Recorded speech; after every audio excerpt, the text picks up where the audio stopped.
Hello my dear students, कैसे आप सब। आई होप आप सब अच्छे होंगे। स्टूडेंट्स, आज का जो चैप्टर है बहुत ही इम्पोर्टेंट चैप्टर होने वाला है। इस चैप्टर का नाम है जर्नल। इस बुक में चैप्टर नंबर 8 है। हो सकता है कि अदर बुक में चैप्टर नेक्स्ट हो सकता है, आगे पीछे हो सकता है ना, तो आपको इससे घबराना नहीं है। तो स्टूडेंट्स देखते हैं जर्नल या जर्नलाइजिंग क्या होता है ना। जर्नल देखो, ये कहता है business transaction that can be measured in terms of money are recorded in the books of account on the basis of evidence. देखो, ये बात आपने पहले ही सीख ली कि हम अकाउंट्स में उन्हीं चीज़ों को रिकॉर्ड करते हैं जिनको मेजर किया जा सकता है मनी की फॉर्म में। ठीक है। फिर सोर्स ऑफ डॉक्यूमेंट्स का आपने चैप्टर पढ़ा। सोर्स ऑफ डॉक्यूमेंट्स क्या बताया था, आपको बताया था कि एविडेंस होता है, प्रूफ होता है कि ट्रांजेक्शन रियल में हुई है ना। Bills of purchase, invoice of sale, debit, credit note, ये सब सोर्स डॉक्यूमेंट्स में आपने सीखा था। ठीक, तो देखते हैं मीनिंग जर्नल का क्या होता है। ये कहता है journal is a book of primary entry और a book of original entry in which transaction are first recorded in a chronological order from the accounting vouchers that are prepared on the basis of source documents, that is cash memo, invoice purchase. ये तो आपने last chapter में सीख लिया है। ये कहता है कि जर्नल क्या है, प्राइमरी बुक्स होती है अकाउंट्स की, है ना। फर्स्ट स्टेप होता है एक क्रोनोलॉजिकल ऑर्डर होता है। क्रोनोलॉजिकल ऑर्डर का मतलब क्या होगा,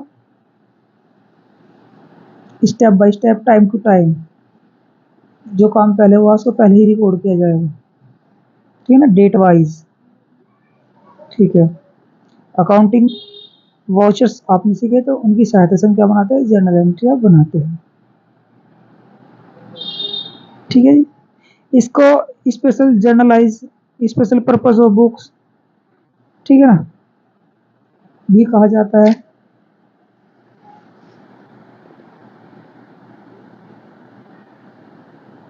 बुक्स ऑफ ओरिजिनल एंट्री भी इसी को बोलते हैं, जर्नल एंट्री इसको बोलते हैं, जर्नलाइजिंग इसको बोलते हैं।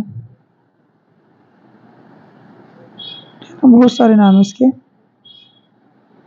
और अगर किसी बिजनेस में, और अगर किसी बिजनेस की ट्रांजेक्शन क्या होती है, बहुत ज़्यादा होती है, तो इसके रिप्लेस पे हम जर्नल के रिप्लेस पे क्या बनाते हैं, सब्सिडरी बुक बनाते हैं, है ना।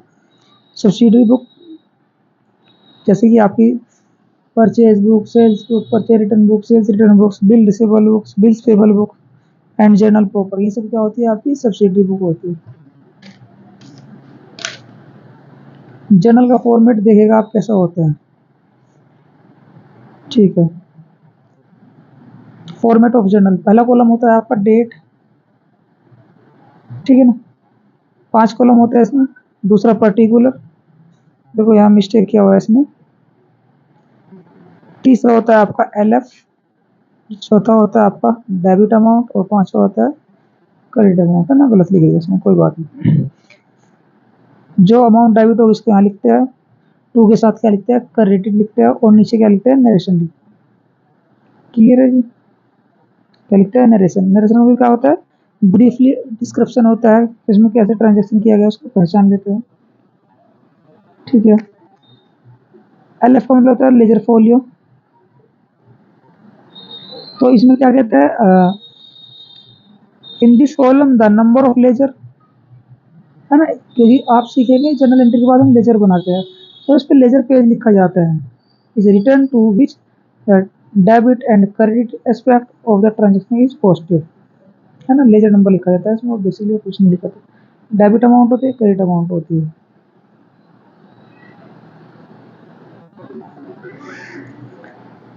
ठीक है। और आपको मेन याद रखने वाली बातें ये होगी, rules of debit and credit, किसको डेबिट किया जाए, किसको क्रेडिट किया जाए। ठीक है जी। आपको जैसे पता है टाइप्स ऑफ अकाउंट, 3 टाइप्स के अकाउंट्स होते हैं, personal account, real account and nominal account. Personal account का रूल होता है debit the receiver, credit the giver.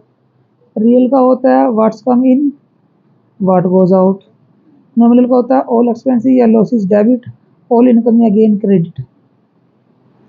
ठीक है जी, चलो एक एग्जांपल देखते हैं जिससे कि आपके अच्छे से समझ में आ जाए। थोड़ा सा मीनिंग ऑफ गुड्स भी देख लीजिएगा। मीनिंग ऑफ गुड्स, गुड्स मतलब सामान। हम उस चीज को गुड्स कहेंगे जिसको हम रिसेल के लिए लाते हैं। जिसको हम क्या करते हैं, रिसेल के लिए लाते हैं, वो चीज़ क्या होती है, हमारे लिए गुड्स होती है। और अदरवाइज क्या बन जाएगी, वो हमारी एसेट बन जाएगी अगर हम उसको रिसेल के लिए नहीं लाते।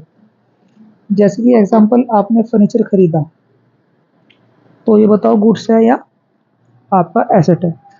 अगर आपने फर्नीचर को रिसेल के पर्पज से खरीदा तो ये गुड्स बनेगा, अदरवाइज क्या बनेगा, ये एसेट बनेगा। ठीक है ना।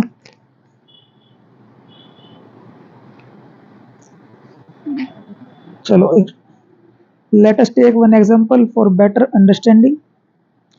तो यू कैन सी, यहाँ पर देख सकते हैं आप, इलस्ट्रेशन 1 है। ये कहता है Dinesh started business introducing capital of 1,50,000 in cash. यानी कि एक व्यक्ति है दिनेश, जिसने अपने बिजनेस को स्टार्ट किया कितने से, 1.5 लाख रुपए से। तो देखो सेपरेट एंटिटी बताया क्या, बिजनेस की क्या होती है, सेपरेट एंटिटी होती है। तो बिजनेस में क्या आया, एक तो कैश आया और एक क्या आया, कैपिटल आई। तो आप इसकी जर्नल एंट्री कैसे बनाओगे, cash account debit to capital account, cash account debit to capital account. ठीक है ना। फिर सेकंड एंट्री में क्या आता है, आपको open a bank account by depositing 1 lakh rupees. फिर इसने क्या किया, बैंक में खाता खुलवाया 1 लाख रुपए से। तो बैंक का कॉलम क्या हो जाएगा, आपका बढ़ जाएगा, कैश क्या हो जाएगा, डिक्रीज हो जाएगा। तो आप इसकी एंट्री पास करेंगे, bank account debit to cash account. Third है रिसीव्ड लोन 1 लाख रुपए फ्रॉम नरेश बाई चेक। अब उसने एक व्यक्ति जो नरेश है उससे क्या कर लिया, लोन ले लिया, चेक के थ्रू लिया, तो पैसे बैंक में आएंगे। तो इसलिए bank account debit to loan from Naresh, entry आप क्या करेंगे, पास करेंगे इसकी। नेक्स्ट है परचेज फर्नीचर फ्रॉम दिल्ली। ठीक है ना, सेव फॉर 40,000। तो उसने क्या किया, एक फर्नीचर खरीद लिया 40,000 का, किससे, दिल्ली सेफ से। तो यानी क्रेडिट ट्रांजेक्शन है। तो आपके पास क्या आ गया, फर्नीचर आ गया। तो आप एंट्री बनाएंगे इसकी, furniture account debit to Delhi safe है। दिल्ली सेफ का क्या है, ये उसका दुकानदार का नाम है। अगर आप इसको कैश में परचेज करते हो फिर आप एंट्री पास करते हैं furniture account debit to cash. Cheque से अगर इसका पेमेंट करते तो आप एंट्री पास करते हैं furniture account debit to bank. Next transaction है आपकी परचेज गुड फॉर कैश। तो इसकी सिंपल एंट्री बनाएंगे, purchase account debit to cash. ये कहते हैं purchase goods from Mahesh.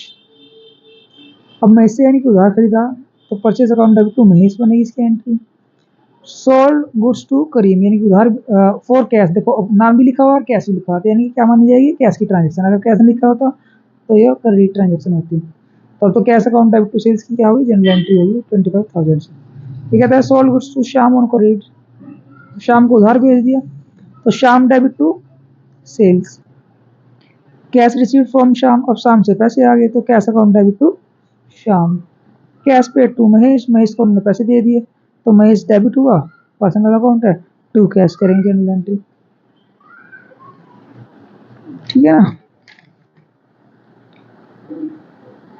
Okay students.